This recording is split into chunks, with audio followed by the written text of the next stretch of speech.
Episode की starting में हम देखते हैं टैन दरवाजा तोड़कर अंदर आ जाता है और योंगदो को पंच ही पंच मारने लगता है।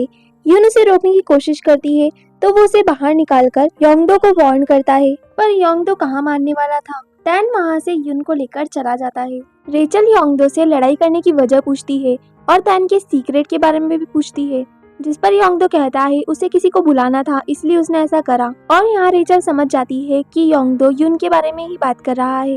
योंगदो रेचल से कहता है कि वो यून से जेलसी फील करती है क्योंकि टैन पूरे दिन उसके साथ रहता है, पर इसमें टैन की कोई गलती नहीं है क्योंकि ये शादी सिर्फ और सिर्फ एक बिजनेस डील थी और ये बात भी सही थी।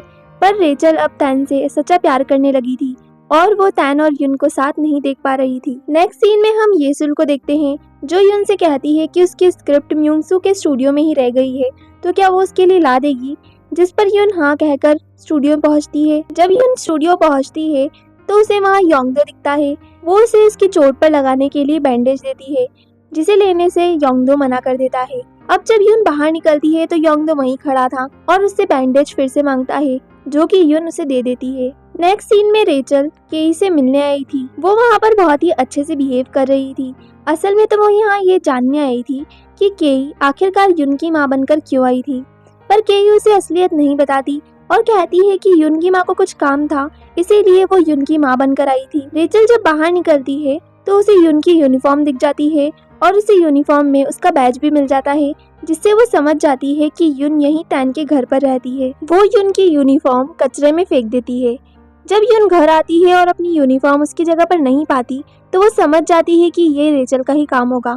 नेक्स्ट डे स्कूल में वो रेचल से पूछती है कि उसकी यूनिफॉर्म कहाँ है, जिस पर रेचल कहती है अब तक तो वो जल चुकी होगी क्योंकि मैंने उसे कचरे के डब्बे में फेंक दिया था। ये सुनते ही यून तुरंत कचरे के डब्बे की तरफ भागती है। उसे उसकी यूनिफॉर्म तो मिल जाती है, पर तभी वहाँ पीछे से रेचल आ जाती है और कहती है तुमने देख लिया तुम्हारी जगह क्या है। वो उसे बहुत सी उल्टी सीधी बातें सुनाती है, पर जब वो उसकी माँ के बारे में कहती है तो यून उसे एक जोरदार थप्पड़ जड़ देती है। अब जब रेचल उसे थप्पड़ मारने के लिए हाथ उठाती है तो यून उसका हाथ पकड़ लेती है। यून कहती है तुम्हें मेरे बारे में जो कहना है कह सकती हो, लेकिन अगर मेरी माँ के बारे में कुछ कहा तो मुझसे बुरा कोई नहीं होगा। रेचल ये समझ चुकी थी कि अब यून को अपनी सच्चाई बाहर आने से डर नहीं लगता, इसीलिए वो टैन का नाम यूज करती है। वो कहती है वो टैन की नाजायज होने वाली बात सभी को बता देगी। टैन का नाम सुनते ही यून थोड़ी कमजोर पड़ने लगती है, पर तभी वहाँ टैन आ जाता है और रेचल से कहता है उसे लगता था कि वो उसकी दोस्त बन सकती है, पर आज उसने ये साबित कर दिया कि वो उसकी दोस्त बनने की भी लायक नहीं है। जो सुनने के बाद रेचल खुद को बहुत ज्यादा हारा हुआ महसूस करती है क्योंकि उसने कभी सोचा भी नहीं था कि टैन उसे यून जैसी लड़की के लिए डंप करेगा। जिसुक फिर से टैन और योंगदो को उसके ऑफिस में बुलाती है क्योंकि उन्होंने ब्रॉडकास्टिंग रूम में भी लड़ाई करी थी। अब वो उन्हें कहती है कि टैन को अपने भाई को लेकर आना होगा और योंगदो को अपने डैड को, जो काम दोनों के लिए ही डिफिकल्ट था। युनजो उन दोनों को पेपर्स देती है और कहती है तुम दोनों एक दूसरे के बारे में जो भी थिंकिंग रखते हो या फिर तुमने एक दूसरे की जो भी चीजें पसंद और नापसंद है वो इसमें लिख सकते हो, जिससे तुम्हें समझ में आए कि तुम दोनों आखिर एक दूसरे से इतनी नफरत क्यों करते हो। जिस पर वो दोनों ही कुछ नहीं लिख पाते क्योंकि उन दोनों को ही रियलाइज होता है कि वो दोनों अब तक बेफालतू में ही लड़ रहे थे। उन दोनों के लड़ने का कोई सॉलिड रीजन है ही नहीं। अब हमें एक फ्लैशबैक भी दिखाया जाता है जहाँ योंगदो की मॉम टैन से कहती है योंगदो को बुलाने के लिए। टैन उन्हें समझाने की कोशिश करता है कि अब उन दोनों में दोस्ती नहीं रही है, पर योंगदो की मॉम उसे कहती है कि उसे टैन पर पूरा विश्वास है कि वो योंगदो को बुला कर लाएगा और वो वहाँ से चले जाती है। अब जब टैन योंगदो के पास पहुँचता है उसे बुलाने के लिए तो योंगदो ही देरी कर देता है क्योंकि वो टैन की बात पर यकीन ही नहीं कर रहा था। और जब वो साथ में रेस्टोरेंट पहुंचते हैं तब तक उसकी माँ जा चुकी थी। तो बेसिकली देखा जाए तो यहाँ भी योंगदो की ही गलती थी। बोना ब्रॉडकास्टिंग रूम में थी जहाँ का माइक हियोशिन ऑन कर देता है। इस बात से बेखबर बोना अपने और चैन के ब्रेकअप का रोना माइक पर रोने लगती है। वो कहती है वो अपनी गलतियों के लिए शर्मिंदा है और चाहती है कि उसका चैन से फिर से पैचअप हो जाए। ये सारी बातें पूरा स्कूल सुन रहा था और जब चैन इसकी बातें सुनता है तो वो समझ जाता है कि बोना को अपनी गलती रियलाइज हो चुकी है और वो उसे माफ करने का डिसाइड करता है। यहाँ अब इन दोनों का पैचअप भी हो जाता है। युनजो योशिन को स्कूल में देखती है और उससे कहती है क्या वो उसे कांग्रेचुलेट नहीं करेगा, अब वो उसी के स्कूल में जॉब कर रही है। जिस पर योशिन कहता है कांग्रेचुलेट खुशी में किया जाता है, लेकिन अब उसका पहला प्यार तो उससे एक कदम और दूर हो गया है। यहाँ हम म्यूंगसो को योंगदो के साथ देखते हैं जो योंगदो से कहता है कि उसे युन का पीछा नहीं करना चाहिए क्योंकि सभी लोग जानते हैं कि युन तैन को पसंद करती है। पर योंगदो तो देवदास बना बैठा था। वो कहता है कि उसे इस बात से फर्क नहीं पड़ता कि युन किसको पसंद करे, बस इसका प्यार खुश रहना चाहिए। उसे इस बात की चिंता नहीं है कि युन किसके साथ रहे, पर युन बस खुश होनी चाहिए। नेक्स्ट सीन में हम बोना को देखते हैं। उसके और चैन के पैचअप हो जाने की खुशी में उसने एक छोटी सी पार्टी ऑर्गेनाइज करी थी जिसमें उसने पूरे स्कूल को बुलाया था और वो येसुल को भी काट देती है। येसुल ये देखकर बहुत ज्यादा इमोशनल हो जाती है कि उसके चैन और बोना के बारे में इतना कुछ बोलने के बाद भी बोना उसे काट दे रही है। इस बात से उसकी आंखों में आंसू आ जाते हैं। नेक्स्ट सीन में हम देखते हैं योशिन अपनी एग्जाम देने आया था। यहाँ उसे ड्रॉप करने उसकी मॉम आई थी। योशिन ये एग्जाम नहीं देना चाहता था, पर हम देख सकते हैं कि उसे कितना ज्यादा प्रेशराइज करा जा रहा था।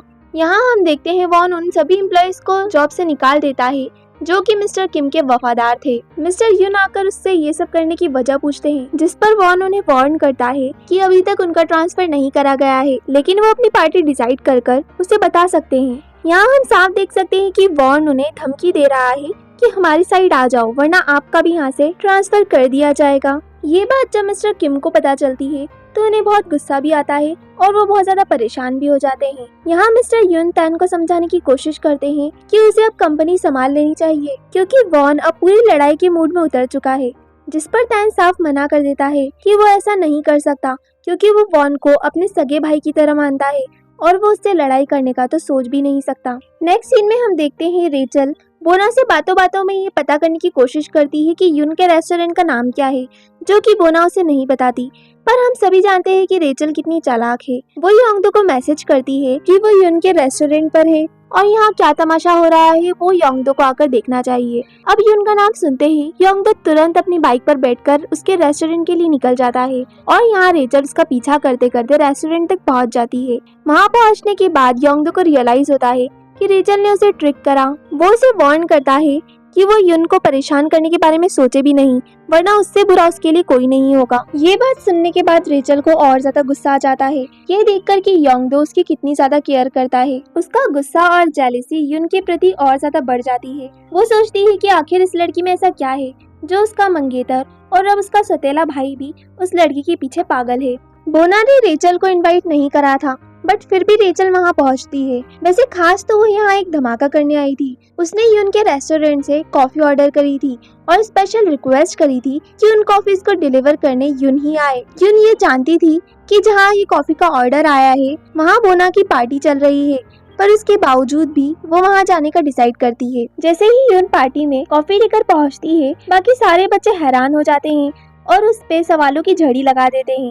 कोई उससे क्या पूछ रहा था तो कोई क्या। तभी तैन वहाँ आकर युन को अपने साथ चलने का कहता है, पर युन कहती है कि वो अभी अपना काम कर रही है, वो यहाँ से तभी जाएगी जब उसका काम पूरा हो जाएगा। तैन को गुस्सा आ जाता है और वो वहाँ रखी सारी कॉफीज गिरा देता है। बोना को रेचल पर बहुत ज्यादा गुस्सा आ रहा था। वो तो उस पर टूटी पड़ती है क्योंकि आखिर उसी के कारण उसकी पूरी पार्टी का सत्यानाश हो गया। तैन युन को समझाने की बहुत कोशिश करता है कि उसे अपनी सच्चाई नहीं बतानी चाहिए, क्योंकि अगर सबको पता चला कि वो अमीर नहीं है तो कोई भी उससे अच्छे से बिहेव नहीं करेगा। पर युन अब ठान चुकी थी कि वो सच्चाई सभी को बता कर रहेगी। वो कहती है उसके लिए बहुत ज्यादा डिफिकल्ट है एक रिच फैमिली से होने का नाटक करना। अब वो ये नाटक और नहीं कर सकती। उससे सब अच्छे से बात इसलिए करते हैं क्योंकि उन्हें लगता है कि वो एक रिच फैमिली से है, पर अब और नहीं, वो अपनी सच्चाई सभी को बता देगी। युन अंदर आकर अपनी सच्चाई सभी को बता देती है। सभी लोग बहुत ही हैरान थे कि अभी तक वो जिस लड़की को अमीर समझ रहे थे वो असल में एक हाउसकीपर की लड़की है।